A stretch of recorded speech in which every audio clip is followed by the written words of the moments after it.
ನಮ್ಮ ಮನೇಲಿ ಪ್ರತಿ ಗುರುವಾರ ಏನೋ ಒಂದು ವಿಶೇಷತೆ ಇದ್ದೇ ಇರುತ್ತೆ. ಅದೇನು ವಿಶೇಷತೆ, ಪ್ರತಿ ಗುರುವಾರ ಏನಾದರೂ ಒಂದು ಸ್ವೀಟ್ ಮಾಡಬೇಕಾದಂಥ ಒಂದು ಸಂದರ್ಭ ಬಂದೇ ಬರುತ್ತೆ. ಯಾಕೆ ಏನು ಅಂತ ತಿಳಿಸ್ಕೊಡ್ತೀನಿ. ಇದೆಲ್ಲ ರಾಯರ ಆಶೀರ್ವಾದ ಅಂತ ಅಂದ್ಕೊಂತೀವಿ. ನಮ್ಮ ಮನೆಯ ಮೇಲೆ ರಾಯರ ಆಶೀರ್ವಾದ ಇದ್ದೇ ಇದೆ ಅಂತ ಅಂದ್ಕೊಂಡು ಪ್ರತಿ ಗುರುವಾರ ಏನಾದರೂ ಒಂದು ಸ್ವೀಟ್ ಮಾಡುವಂಥ ಸಂದರ್ಭ ಯಾಕೆ ಬರುತ್ತೆ. ಇದೆಲ್ಲ ರಾಯರ ಪವಾಡ ಅಂತ ಅಂದ್ಕೋಬೇಕಾ. ಸ್ನೇಹಿತರೆ ನಮಸ್ಕಾರ, ವೆಲ್ಕಮ್ ಟು ಹಳ್ಳಿ ಸವಿರುಚಿ ಚಾನಲ್ಗೆ. ಎಲ್ಲರೂ ಹೇಗಿದ್ದೀರಾ? ನಾನು ಕೂಡ ತುಂಬ ಚೆನ್ನಾಗಿದ್ದೀನಿ. ಬನ್ನಿ, ಇವತ್ತು ಗುರುವಾರ ಅದ್ರ ಬೇರೆ ಯುಗಾದಿ ಪಾಡ್ಯ, ಎಷ್ಟು ಖುಷಿ ಅಲ್ವಾ. ಪ್ರತಿ ಗುರುವಾರ ಇದೇ ರೀತಿ ಏನೋ ಒಂದು ವಿಶೇಷತೆ ನಮ್ಮ ಮನೇಲಿ ನಡೆಯುತ್ತೆ ಅಂತಲೇ ಹೇಳ್ಬೋದು. ಏನೋ ಗೊತ್ತಿಲ್ಲ, ದಸರಾ ಹಬ್ಬ ಕೂಡ ನಮಗೆ ಗುರುವಾರನೇ ಬಂದಿತ್ತು. ಆವಾಗ ತುಂಬ ಚೆನ್ನಾಗಿ ಮಾಡಿದ್ವಿ. ದಸರಾ ಹಬ್ಬ ಬಂದಾಗ ಮತ್ತು ಕೊಟ್ಟೂರು ತೇರು ಬಂದಾಗ ಅದು ಕೂಡ ಗುರುವಾರನೇ ಬಂದಿತ್ತು. ಅದು ಗುರುವಾರ ಬಂದಿರೋದ್ರಿಂದ ರಾಯರಿಗೆ ಮತ್ತು ಅವತ್ತು ಸ್ವೀಟು ಹಿಂಗೆ ಮಿಡ್ಲು ಪ್ರತಿ ಒಂದು ಗುರುವಾರ ಮಿಸ್ ಆದರೂ ಕೂಡ ನೆಕ್ಸ್ಟ್ ಗುರುವಾರಕ್ಕೆ ಏನಾದರೂ ಒಂದು ಸ್ವೀಟ್ ಮಾಡೇ ಮಾಡ್ತೀವಿ. ಅಂದರೆ ಮನೆ ವಾತಾವರಣ ಎಷ್ಟು ಚೆನ್ನಾಗಿರುತ್ತೆ ಅಂತಂದರೆ, ರಾಯರ ಪೂಜೆ ಮಾಡಿ ಆದಮೇಲೆ ಮತ್ತೆ ಬೇರೆ ಒಂದು ವಿಶೇಷತೆ ಏನಾದರೂ ಇದ್ದೇ ಇರುತ್ತೆ ಅಲ್ವಾ. ವಿಶೇಷ ಸಂದರ್ಭ ಬಂದೇ ಬರುತ್ತೆ. ಹಾಗಾಗಿ ಇನ್ನಷ್ಟು ಖುಷಿ ತರುವಂತಹ ಒಂದು ಗುರುವಾರಗಳಾಗಿರುತ್ತೆ. ಇವತ್ತು ದುಂಡ್ಮಲ್ಲಿಗೆ ಹೂವು ಸ್ವಲ್ಪ ಸಿಕ್ಕಿತ್ತು. ದುಂಡ್ಮಲ್ಲಿಗೆ ಹೂವು ತೊಗೊಂಡು ಬಂದು ಮತ್ತು ಕನಕಾಂಬರಿ ಹೂವು ತೊಗೊಂಡು ಬಂದಿದ್ವಿ. ಅಂದರೆ ನಮ್ಮ ಹಳ್ಳಿ ಆಗಿರೋದ್ರಿಂದ ಸ್ವಲ್ಪ ಹೂಗಳು ಸಿಗೋದು ತುಂಬ ಕಡಿಮೆ. ಹಾಗಾಗಿ ಮಲ್ಲಿಗೆ ಹೂವು ಆಗಿರ್ಬೋದು, ಕನಕಾಂಬರಿ ಆಗಿರ್ಬೋದು, ಈ ರೀತಿ ದುಂಡ್ಮಲ್ಲಿಗೆ ಹೂವು ಆಗಿರ್ಬೋದು, ಯಾವುದೇ ರೀತಿ ಒಂದು ಸ್ವಲ್ಪ ಸಿಗೋದು ಕಡಿಮೆನೇ. ನಾವು ತೊಗೊಂಬರ್ಬೇಕು ಅಂತ ಹೋದಾಗೆಲ್ಲ ಏನಾದರೂ ಒಂದು ಇದು ಅಂದರೆ ದುಂಡ್ಮಲ್ಲಿಗೆ ಹೂವು ಸಿಗೋಲ್ಲ, ಒಂದೊಂದು ಸರಿ ಮಲ್ಲಿಗೆ ಹೂವು ಸಿಗೋಲ್ಲ.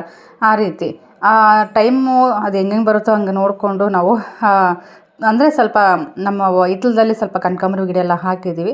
ಅದು ಸ್ವಲ್ಪ ಸಿಗುತ್ತೆ ಒಂದೊಂದು ಟೈಮು. ಈ ವಾರ ತೊಗೊಂಡು ಬಂದಿದ್ವು, ಅಂದರೆ ಮಾರ್ಕೆಟಿಂದ ತೊಗೊಂಡು ಬಂದಿದ್ವಿ. ಸ್ವಲ್ಪ ತುಳಸಿ ದಳನ ಇಟ್ಬಿಟ್ಟು ಈ ರೀತಿ ರಾಘವೇಂದ್ರ ಪೂಜೆನ ಮಾಡ್ತಾಯಿದ್ವಿ. ಇದು 4ನೇ ವಾರದ ಒಂದು ರಾಘವೇಂದ್ರ ಸ್ವಾಮಿ ಪೂಜೆ ವ್ರತನ ಅಂತ ಹೇಳ್ಬೋದು.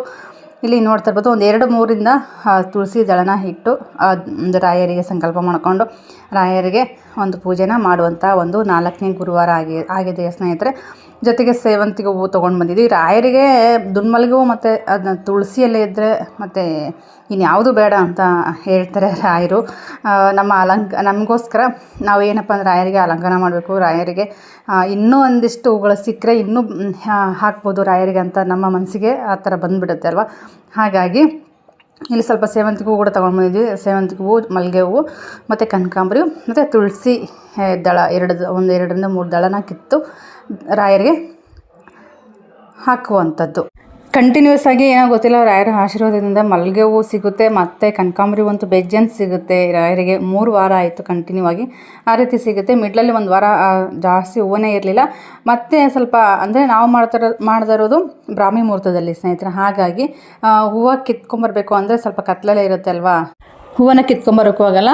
ಮತ್ತು ಹಿಂದಿನ ದಿನ ಅಂದರೆ ನಾಳೆ ಗುರುವಾರ ಇದೆ, ಇವತ್ತೇ ಎಲ್ಲ ರೆಡಿ ಮಾಡಿ ಇಟ್ಕೋಬೇಕು ಅಂತಿರ್ತೀವಿ. ಆದರೂ ಹೋಗೋಕ್ಕೂ ಆಗೋಲ್ಲ. ಅಂದರೆ ನಮ್ಮ ಮನೆ ಹತ್ರ ಎಲ್ಲೂ ಇಲ್ಲ ಸ್ನೇಹಿತರೆ. ಅಂದರೆ ಇಲ್ಲಿ ಹಳ್ಳಿ ವಾತಾವರಣ ಆಗಿರೋದ್ರಿಂದ ಎಲ್ಲರೂ ಕೊಡ್ತಾರೆ. ಅಕ್ಕಪಕ್ಕ ಈ ಥರ ಪೂಜೆಗೆ ಸ್ವಲ್ಪ ಹೂವು ಕೊಡಿ ಅಂತಂದು ಹೇಳಿದ್ರೆ ಕೊಡ್ತಾರೆ. ಒಂದೊಂದು ಟೈಮ್ ಹೋಗಲ್ಲ, ಮಕ್ಕಳು ಮಾತಾ ಕೇಳಲ್ಲ. ಆ ರೀತಿ ಅಕ್ಕ ಡ್ಯೂಟಿ ಮುಗಿಸ್ಕೊಂಬರ್ಬೇಕಾದ್ರೆ ಒಂದು 10 ನಿಮಿಷ ಟೈಮ್ ಸಿಕ್ತು ಅಂತಂದರೆ ಅವ್ರು ಹೂವು ತೊಗೊಂಡು ಬರೋಕ್ಕೆ ಚಾನ್ಸ್ ಇರುತ್ತೆ. ಹೂವು ಆಗಿರ್ಬೋದು, ಬಾಳೆಹಣ್ಣು ಆಗಿರ್ಬೋದು, ಹಣ್ಣು ಅದೇ ರೀತಿ ತರೋದಕ್ಕೆ ಸ್ವಲ್ಪ 10 ನಿಮಿಷ ಟೈಮ್ ಸಿಕ್ಕರೆ ಅವ್ರು ತೊಗೊಂಡು ಬರ್ತಾರೆ. ಪಾಪ ಟೈಮೇ ಸಿಗೋಲ್ಲ. ಹಾಗಾಗಿ ಹೂವು ಒಂದೊಂದು ವಾರ ಮಿಸ್ ಆಗುತ್ತೆ.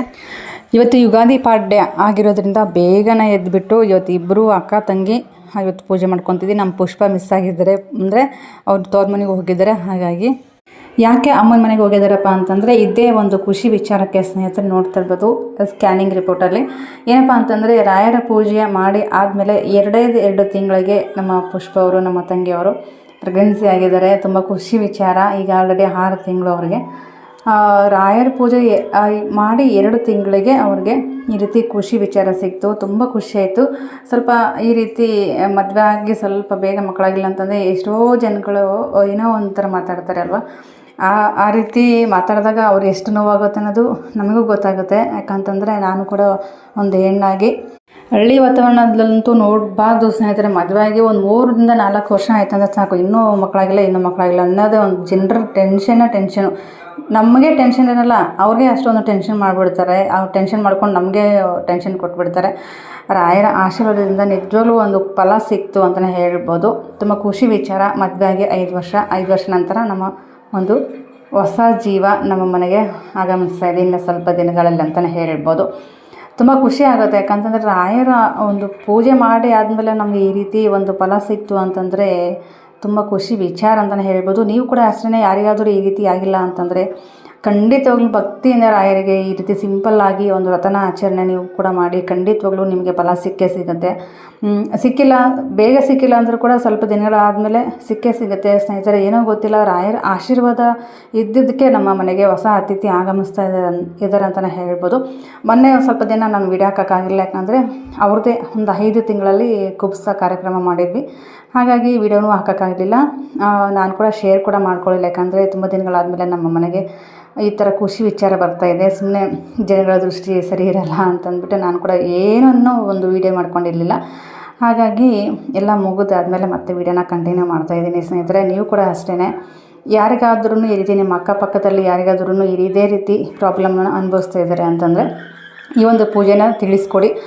ನಾನು ವ್ರತದ ನಿಯಮ ಯಾವ ರೀತಿ ಮಾಡಬೇಕು ಅಂತಂದ್ಬಿಟ್ಟು ಒಂದು ವೀಡಿಯೋ ಕೂಡ ಮಾಡಿದ್ದೀನಿ. 7 ವಾರದ ವ್ರತನ ಯಾವ ರೀತಿ ಮಾಡಬೇಕು ಅಂತಂದ್ಬಿಟ್ಟು ಆ ಒಂದು ವೀಡಿಯೋದ ಲಿಂಕನ್ನು ಈ ಒಂದು ಡಿಸ್ಕ್ರಿಪ್ಷನ್ ಬಾಕ್ಸಲ್ಲಿ ಕೊಟ್ಟಿರ್ತೀನಿ, ಹೋಗಿ ಚೆಕ್ ಮಾಡ್ಕೊಳ್ಳಿ. ಖಂಡಿತವಾಗ್ಲೂ ಫಲ ಸಿಕ್ಕೇ ಸಿಗುತ್ತೆ ನಿಮಗೂ ಕೂಡ. ಬೇಗ ಆಗಿಲ್ಲ, ನಮಗೆ ಇನ್ನೂ ಟೈಮ್ ತೊಗೊಳುತ್ತೆ, ಏನು ಮಾಡೋದು ಅಂತನೋ ಖಂಡಿತವಾಗ್ಲೂ ಪೂಜೆ ಮಾಡ್ತಾನೆ ಇರಿ. ಒಂದಲ್ಲ ಒಂದಿನ ನಿಮಗೆ ಫಲ ಸಿಕ್ಕೇ ಸಿಗುತ್ತೆ. ರಾಯರ ಆಶೀರ್ವಾದ ನಿಮ್ಮ ಮೇಲೆ ಇದ್ದೇ ಇರುತ್ತೆ. ಏನಿಲ್ಲ ಸ್ನೇಹಿತರೆ, ಜಸ್ಟ್ ಮಲ್ಲಿಗೆ ಹೂವು, ತುಳಸಿ ದಳ, ಶ್ರೀಗಂಧ ಹಚ್ಚಿಬಿಟ್ಟು ನೀವು ರಾಯರನ ಮನದಲ್ಲೇ ನೆನ್ಕೊಳ್ಳಿ. ಖಂಡಿತವಾಗ್ಲೂ ರಾಯರು ನಿಮ್ಮ ಹಿಂದೆನೇ ಇರ್ತಾರೆ ಅಂತಲೇ ಹೇಳ್ಬೋದು. ನೆನೆದವರ ಮನದಲ್ಲಿ ಅನ್ನೋ ರೀತಿ ನಮ್ಮ ರಾಯರು ನಾವು ನೆನೆಸ್ಕೊಂಡ್ರೆ ಸಾಕು, ಯಾವುದೋ ಒಂದು ರೂಪದಲ್ಲಿ ಪ್ರತ್ಯಕ್ಷರಾಗ್ತಾರೆ ಅಂತಲೇ ಹೇಳ್ಬೋದು.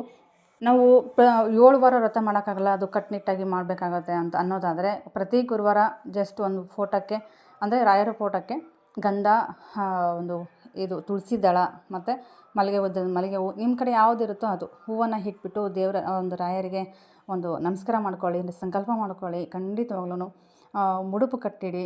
ಖಂಡಿತವಾಗ್ಲೂ ನಿಮ್ಮ ಒಂದು ದೇವಸ್ಥಾನಕ್ಕೆ, ಅಂದರೆ ನಿಮ್ಮ ಒಂದು ಸನ್ನಿಧಿಗೆ ನಾನು ಬರ್ತೀನಿ ರಾಯರೇ, ನಮಗೆ ಒಂದು ಫಲ ಸಿಗಲಿ, ನಿಮ್ಮ ಆಶೀರ್ವಾದ ನಮ್ಮ ಮೇಲೆ ಸದಾ ಇರಲಿ ಅಂದ್ಕೊಂಡು ಒಂದು ಸಂಕಲ್ಪ ಮಾಡಿಕೊಂಡು ಮುಡುಪು ಕಟ್ಟಿಟ್ರೆ ಆಯಿತು ಸ್ನೇಹಿತರೆ. ನಿಮಗೆ ರಾಯರು ಒಳಿತನ ಮಾಡ್ತಾರೆ.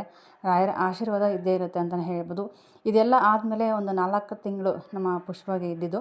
ಆ ಒಂದು ಟೈಮಲ್ಲಿ ನಮಗೆ ದೀಪದಲ್ಲಿ ರಾಯರು ಕಂಡಿದ್ದು, ಅದನ್ನು ಕೂಡ ವೀಡಿಯೋ ಶೇರ್ ಮಾಡ್ಕೊಂಡಿದ್ದೀನಿ, ನೀವು ನೋಡ್ತಾ ಇರ್ಬೋದು. ಅದನ್ನು ಕೂಡ ಈ ಒಂದು ಡಿಸ್ಕ್ರಿಪ್ಷನ್ ಬಾಕ್ಸಲ್ಲಿ ಕೊಟ್ಟಿರ್ತೀನಿ ಲಿಂಕ್. ಹೋಗಿ ಇನ್ನೂ ಯಾರೂ ನೋಡಿಲ್ಲ ಅಂತಂದರೆ ಖಂಡಿತವಾಗ್ಲೂ ಹೋಗಿ ನೋಡಿ. ದೀಪದಲ್ಲಿ ಯಾವ ರೀತಿ ಪ್ರತ್ಯಕ್ಷರಾಗಿದ್ದಾರೆ ಅಂತಂದ್ಬಿಟ್ಟು ಖಂಡಿತವಾಗ್ಲೂ ಒಂದು ಖುಷಿ ವಿಚಾರ ಅಂತಲೇ ಹೇಳ್ಬೋದು. ಇಂಥ ಒಂದು ಖುಷಿ ವಿಚಾರ ನಾನು ಯಾವತ್ತೋ ಶೇರ್ ಮಾಡ್ಕೋಬೇಕಿತ್ತು, ಬಟ್ ಕೆಲವು ಟೈಮು ಸಂದರ್ಭ ಹಾಗೆ ಆಗಿಬಿಡ್ತು ಅಷ್ಟೇ, ಏನಿಲ್ಲ. ಸಾರಿ ಎಲ್ಲರಿಗೂ. ಆವತ್ತೇ ನಾನು ಹೇಳಬೇಕು ಅಂತ ಅಂದಿದ್ದೆ ಒಂದು ವೀಡಿಯೋದಲ್ಲಿ, ಬಟ್ ಹೇಳೋಕ್ಕೆ ಆಗಿರಲಿಲ್ಲ. ಇವತ್ತು ನಾನು ಹೇಳ್ತಾ ಇದ್ದೀನಿ. ಇವತ್ತು ಪುಷ್ಪ ನೆನೆಸ್ಕೊಂಡ ತಕ್ಷಣ ಈ ವಿಡಿಯೋ ಮಾಡಬೇಕಿತ್ತಲ್ಲ ಅಂತ ಅನ್ನಿಸ್ತು. ಅದಕ್ಕೋಸ್ಕರ ಈ ಒಂದು ವಿಡಿಯೋನ ನಿಮ್ಮ ಜೊತೆ ಶೇರ್ ಮಾಡ್ಕೊಂಡಿದ್ದೀನಿ. ಈ ಒಂದು ಖುಷಿ ವಿಚಾರ ನಿಮ್ಮ ಜೊತೆ ಶೇರ್ ಮಾಡ್ಕೊಂಡಿದ್ದೀನಿ. ಎಷ್ಟೋ ಮಹಿಳೆಯರು ಮಕ್ಕಳಿಲ್ಲ ಅಂತಂದ್ಬಿಟ್ಟು ಕೊರಗ್ತಾ ಇರ್ತಾರೆ. ಖಂಡಿತವಾಗ್ಲೂ ಕೊರಗೋದು ಬೇಡ. ರಾಯರ ಒಂದು ಪೂಜೆ ಮಾಡಿ, ನಿಮಗೂ ಕೂಡ ಇಂಥ ಒಂದು ಒಳ್ಳೆಯ ಸುದ್ದಿ ಬಂದೇ ಬರುತ್ತೆ ಆದಷ್ಟು ಬೇಗ. ಆದರೆ ಪೂಜೆ ಮಾಡೋದು ಮಾತ್ರ ನಿಲ್ಲಿಸ್ಬಿಡಿ ಯಾವುದೇ ಕಾರಣಕ್ಕೂ. ಟೈಮು ರಾಯರ ಪರೀಕ್ಷೆ ಕೂಡ ಮಾಡ್ತಾರೆ ಒಂದಲ್ಲ ಒಂದು ಟೈಮು. ಹಾಗಾಗಿ ನಾನು 2 ತಿಂಗಳಿಗೆ ಆಯಿತು ಅಂತ ಅಂದ ತಕ್ಷಣ ನಿಮಗೂ ಕೂಡ 2 ತಿಂಗಳಿಗೆ ಆಗಬೇಕು, 3 ತಿಂಗಳಿಗೆ ಆಗಬೇಕು ಅಂತ ಏನಿಲ್ಲ. ಒಬ್ಬೊಬ್ಬರಿಗೆ 1 ತಿಂಗಳಲ್ಲಾಗುತ್ತೆ, ಒಬ್ಬರು 1 ವಾರದಲ್ಲಿ ತೋರಿಸ್ಕೊಡ್ತಾರೆ ರಾಯರು ನಾನಿದ್ದೀನಿ ಅಂತಂದ್ಬಿಟ್ಟು. ಕೆಲವೊಬ್ಬರಿಗೆ ವರ್ಷಗಳೇ ಆಗುತ್ತೆ. ಆದರೆ ಪೂಜೆ ಮಾತ್ರ ನಿಲ್ಲಿಸ್ಬೇಡಿ ಯಾವುದೇ ಕಾರಣಕ್ಕೂ. ಜಸ್ಟ್ ಅವರೇನು ಆಡಂಬರ ಏನು ಕೇಳಲ್ಲ, ಜಸ್ಟ್ ನೆನೆಸ್ಕೊಂಡು ಒಂದು ರಾಯರ ಫೋಟೋಕ್ಕೆ ಗಂಧ, ಒಂದು ತುಳಸಿ ದಳ ಇದ್ದರೆ ಸಾಕು ಸ್ನೇಹಿತರೆ. ರಾಯರಿಗೆ ಸಿಂಪಲ್ಲಾಗಿ ನಾವು ಪೂಜೆ ಮಾಡ್ಕೊಂಡ್ರೆ ಸಾಕು. ರಾಯರು ನಮಗೆ ಒಳ್ಳೊಳ್ಳೆ ಪವಾಡ, ದೊಡ್ಡ ಪವಾಡನೇ ಮಾಡ್ತಾರೆ ನಮ್ಮ ಜೀವನದಲ್ಲಿ ಅಂತ ಹೇಳ್ಬೋದು. ಆಶೀರ್ವಾದ ಅಂತೂ ಖಂಡಿತವಾಗ್ಲೂ ಅವರ ಆಶೀರ್ವಾದ ನಮ್ಮ ಮೇಲೆ ಸದಾ ಇರುತ್ತೆ ಅಂತಲೇ ಹೇಳ್ಬೋದು ಸ್ನೇಹಿತರೆ.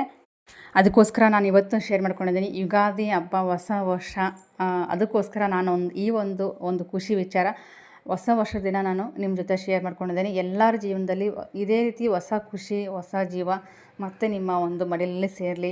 ಯಾಕಂತಂದರೆ ಎಷ್ಟೋ ಜನರ ಕನಸು, ಎಷ್ಟೋ ಮಹಿಳೆಯರ ಕನಸು ಇದು. ಯಾರಿಗೆ ಮಕ್ಕಳಾಗಿಲ್ಲ ಅಂತ ಅಂದ ತಕ್ಷಣ ಒಂದು ಸ್ವಲ್ಪ ಜೀವ ಹಿಂಡ್ದಂಗೆ ಆಗುತ್ತೆ. ಯಾಕಂತಂದರೆ ಆಡೋರ ಬಾಯಿಗೆ ನಾವು ಸಿಕ್ಕಂಗೆ ಆಗ್ಬಿಡ್ತೀವಿ. ಹಾಗಾಗಿ ಯಾರೇ ಆಗಿರಲಿ, ಆಡೋರು ಆಡ್ತಾನೆ ಇರಲಿ, ನಾವು ನಮ್ಮ ಕೆಲಸನ ಬಿಡ್ದೇ ಒಂದು ಪ್ರಯತ್ನ ಪಡಬೇಕು ಅಷ್ಟೇ, ಏನಿಲ್ಲ ಸ್ನೇಹಿತರೆ. ನೀವು ಖಂಡಿತವಾಗ್ಲೂ ಪೂಜೆ ಅನ್ನೋದು ಮಾಡಿ ಬಿಡದೇ ಒಂದು ರಾಯರ ಒಂದು ಸೇವೆ ಮಾಡ್ತಾಯಿರಿ. ಖಂಡಿತವಾಗ್ಲೂ ಅವರು ನಿಮ್ಮ ಒಂದು ಭಕ್ತಿಗೆ ಒಂದಲ್ಲ ಒಂದಿನ ಮೆಚ್ಚಿ ನಿಮ್ಮ ಮೇಲೆ ಒಂದು ಆಶೀರ್ವಾದ ಮಾಡೇ ಮಾಡ್ತಾರೆ ಅಂತಲೇ ಹೇಳ್ಬೋದು. ಓಕೆ ಸ್ನೇಹಿತರೆ, ಇದಾಗಿರುತ್ತೆ. ಇವತ್ತು ಹೊಸ ವರ್ಷ ಅಂದರೆ ಯುಗಾದಿ ಪಾಡ್ಯ ದಿನ. ಇವತ್ತು ಅಂದರೆ ಇದು ಮಾವಿನ ತೋರಣ ಈ ರೀತಿ ಹಾಕಿಬಿಟ್ಟು ರಾಯರಿಗೆ ಈ ರೀತಿ ಪೂಜೆ ಮಾಡ್ಕೊಂಡಿದ್ವಿ. ನೋಡ್ತಾ ಇರ್ಬೋದು, ಅಂದರೆ ದೇವ್ರ ಮನೆ ಈ ರೀತಿ ಅಲಂಕಾರ ಮಾಡಿಕೊಂಡು ನಮ್ಮ ಮನೇಲಿ ನಮಗೆ ಯಾವ ರೀತಿ ಮಾಡ್ಬೇಕು ಅನಿಸುತ್ತೋ ಆ ರೀತಿ, ಎಷ್ಟು ಒಂದು ಆಡಂಬರದಿಂದ ಮಾಡಲೇಬೇಕು ಅಂತ ಏನಿಲ್ಲ, ನಮ್ಮ ಕೈಲಿ ಆದಷ್ಟು ಎಷ್ಟಾಗುತ್ತೋ ಅಷ್ಟು ಈ ರೀತಿ ಪೂಜೆನ ಮಾಡ್ಕೊಂಡಿದ್ದೀವಿ. ನೋಡ್ತಾ ಇರ್ಬೋದು, ನೈವೇದ್ಯಕ್ಕೆ ಮತ್ತು ಶಾವಿಗೆ, ಹಾಲು, ಬೇವು ಮತ್ತು ಬೆಲ್ಲದ ಹಾಲು, ಅನ್ನ ಈ ರೀತಿ ನೈವೇದ್ಯಕ್ಕೆ ಇಟ್ಬಿಟ್ಟು ರಾಯರಿಗೆ ಒಂದು ನಮಸ್ಕಾರ ಮಾಡ್ಕೊಂಡ್ವಿ. ನೋಡ್ತಾ ಇರ್ಬೋದು, ಇವತ್ತು 5 ಥರದ ಒಂದು ಹೊಸ ವರ್ಷ ಆಗಿರೋದ್ರಿಂದ 5 ಥರದ ನೈವೇದ್ಯನ ಮಾಡಿದ್ದೀವಿ. ಓಕೆ ಸ್ನೇಹಿತರೆ, ನಿಮ್ಮ ಜೀವನದಲ್ಲಿ ಕೂಡ ಖುಷಿ ಅನ್ನೋದು ಯಾವತ್ತೂ ಹೀಗೆ ಇರಲಿ.